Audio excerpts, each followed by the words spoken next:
The beginning of the 16th century. This is the age of the great voyages of discovery when mighty fleets sail the oceans in search of undiscovered territories. It was during this same period that the Spaniards discovered cacao. For the indigenous population, the Aztecs, the cacao tree was a gift from on high. This is why Linnaeus called it Theobroma cacao, food of the gods. The beans were roasted and ground before being diluted in water to obtain a cloudy drink which was enriched with vanilla and other spices. Around 1700, the cocoa drink was famous everywhere. The major colonial powers of the period exported the cacao tree to other equatorial territories in Africa and Asia, and still today, these areas are the major producers of cocoa. Usually it's grown on small plantations and produced according to age-old traditions and established methods. By way of illustration, let's look at a plantation in Venezuela, the cradle of cocoa. You have to trek deep into the jungle to find the cacao tree. It always grows under much larger trees to protect itself from direct sunlight. Ripe cocoa fruit is recognizable by its orange-red color.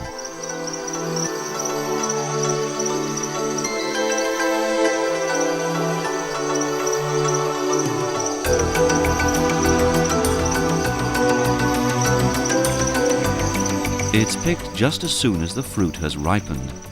The pickers use knives or machetes to cut the fruit from the trees. A good picker can harvest over 150 pods a day.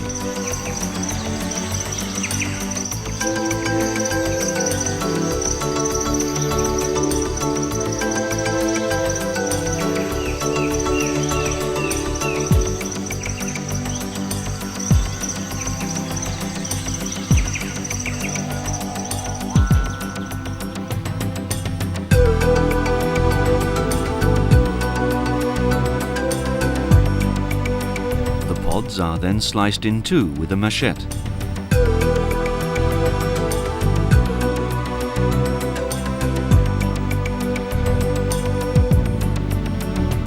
The white pulp surrounding the beans is extracted from the hard shell.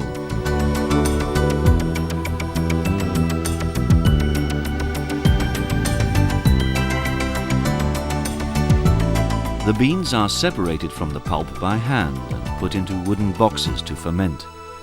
Fermentation is very important for the development of flavor. The beans are regularly mixed for air circulation and then covered over by leaves or sacks.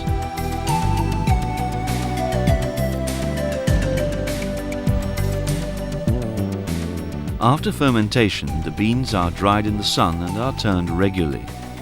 Because the beans are now exposed to direct sunlight, excess moisture is eliminated, so that the beans can be kept longer and mildew formation is prevented.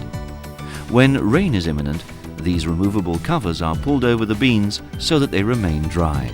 After 14 days drying, the beans are ready for storing.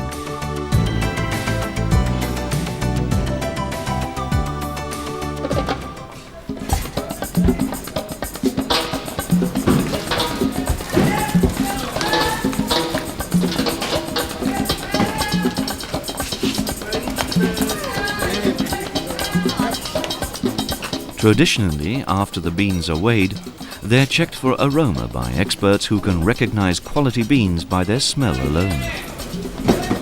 Buenos días, ¿cómo están? ¿Cómo está la gente por allá, la familia? ¿Está bien? Vamos a echarle una revisa a este cacao a ver en qué condición está. Todo está limpio. Claro, vamos a ver. Está bueno, ¿no? Muy buen cacao. A pesar de que está lloviendo, el cacao está bien seco. Before the selected beans are finally stored in sacks, any surplus elements are removed so that there is little chance of them rotting. The beans are now ready for shipment to their next destination.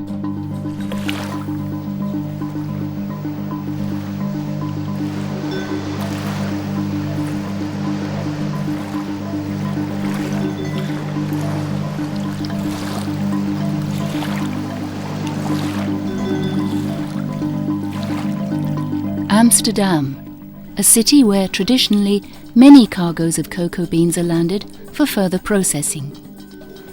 Before it is unloaded, samples of the cargo are taken to determine the quality of the beans.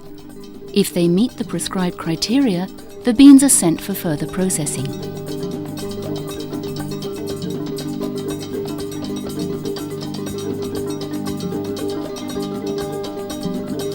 The beans are first cleaned and then roasted so that they burst open and release the nibs, which are then ground to release the cocoa butter, turning the beans from their solid state into a liquid.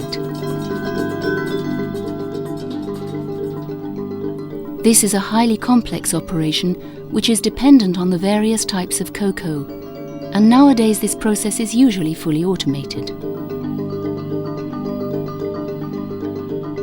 This liquid is the actual cocoa mass, which is the prime raw material for the production of chocolate. A significant portion of the cocoa mass is used to obtain two other products, cocoa butter and cocoa powder. To produce them, it passes through giant presses. Using their enormous power, the fat is pressed out of the cocoa mass. We call it cocoa butter. The dry material that falls out of the presses afterwards is called cocoa powder. Each product is processed separately. Cocoa butter is mainly used in chocolate, while cocoa powder is more often used in cocoa drinks and imitation chocolate. Our journey continues to the Belcolade factory in Belgium, where both cocoa butter and cocoa mass are delivered. Depending on the variety of chocolate produced, sugar or milk powder is added to the cocoa mass or cocoa butter. All the ingredients are crushed and kneaded into a paste. The paste is then refined between rollers into a very fine powder, resulting in a maximum particle size of 30 microns. This powder is mixed for a long time and slightly warmed so that evaporation leaves behind only the real chocolate aroma. This process is called conching. Now a stabilizer, that is to say soya lecithin, is added, and with continued mixing a warm liquid is obtained. Once tempered, the chocolate is piped to an automatic line. Passing through a cooling tunnel, it's hardened to form ready-to-use drops. Working at full capacity, this line can produce 1 ton of chocolate drops per hour.